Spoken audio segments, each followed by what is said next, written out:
নির্বাচনের দিন আপনার দায়িত্ব শুরু হবে ভোট শুরু হওয়ার অন্তত 1 ঘণ্টা আগে। কেন্দ্রে পৌঁছে প্রথমেই প্রিজাইডিং অফিসারের সাথে পরিচয় পর্ব শেষ করুন।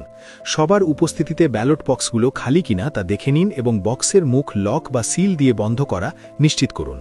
ব্যালট পেপার বন্টনের সময় পোলিং এজেন্ট তার নোটবুকে ব্যালট পেপারের শুরুর ও শেষের ক্রমিক নম্বর নোট করে রাখবেন। ভোট শুরুর আগে প্রতি বুথের ভোটার সংখ্যার হিসেব অবশ্যই দেখে নিতে হবে। ভোট চলাকালীন আপনার প্রধান কাজ হল সঠিক ভোটার শনাক্ত করা। ভোটারের নাম ও এনআইডি নম্বর আপনার তালিকার সাথে মিলিয়ে নিন।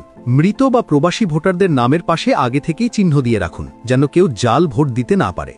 নারী ভোটারদের পরিচয় শনাক্তে পর্দা বজায় রেখে পরিচয় নিশ্চিত করুন।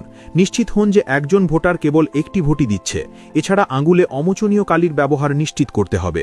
জাল ভোটার শনাক্তকরণে বিশেষ সতর্কতা ও গুরুত্ব দিতে হবে। কোনো ব্যালট বক্স পূর্ণ হয়ে গেলে সেটি নির্বাচনী কর্মকর্তার মাধ্যমে সিল করতে হবে। ভোট গণনার পূর্বে বুথ ভিত্তিক এজেন্টগণ তাদের নির্ধারিত ফর্মের ব্যালট ও ব্যালট বাক্সের হিসাব ভোট কেন্দ্রের প্রধান এজেন্টকে বুঝিয়ে দেবেন। গণনায় কোনো গড়মিল বা অতিরিক্ত ভোট দেখা দিলে সাথে সাথে আপত্তি জানান। হিসাবের চেয়ে ফলাফল বেশি হলে তা বাতিলের জন্য প্রিজাইডিং অফিসারের নিকট আবেদন করুন। ভোট গ্রহণ শেষের আগে কোনোভাবেই ব্যালট বাক্স অন্য রুমে নিয়ে যাওয়ার সুযোগ দেওয়া যাবে না। ভোট শেষ হওয়া মাত্রই গণনা শুরু হবে। প্রতিটি প্রতীকের বান্ডিল আলাদাভাবে গুনে নিন।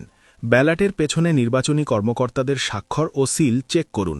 কোনো প্রতীকের ভেতরে যেন অন্য প্রতীকের ব্যালট চলে না আসে। কোনো গড়মিল দেখলে সাথে সাথে লিখিত আপত্তি জানান এবং পুনরায় গণনার অনুরোধ করুন। অস্বাভাবিক বেশি ফলাফল বাতিলের জন্য আবেদন করুন। গণনা শেষে নির্ভুল ফলাফল শীট তৈরি হলে তবেই তাতে স্বাক্ষর করুন। সংগৃহীত ফলাফলের ছবি সাথে সাথে প্রার্থীর প্রধান নির্বাচনী এজেন্টকে হোয়াটসঅ্যাপে পাঠিয়ে দিন।